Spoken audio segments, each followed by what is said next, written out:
A very good morning, students. Today I am here with a new topic concerned with the adrenal gland. That is what the disorders of adrenal gland. In this we include two type of disorders. One is what the Addison disease, another is what the Cushing syndrome.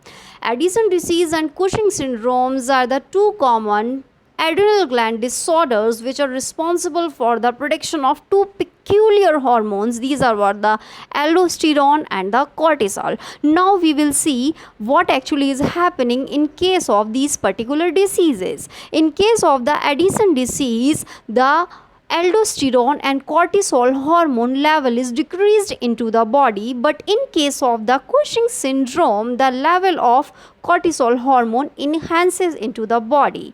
Next we talk about the Addison disease. Addison disease is an autoimmune disorder, the disorder of the immune system. But when we talk about the Cushing syndrome, it can occur due to any external force or the internal force. External force can include either glucocorticoid therapy, or internal force can include either tumor producing adrenocorticotropic hormone therapy. Next is about the symptoms. The symptoms include weight loss, low BP, hypoglycemia, fatigue and skin hyperpigmentation as far as the Addison disease is concerned. But when we talk about the Cushing syndrome, the symptoms include weight gain, hyperglycemia and high BP.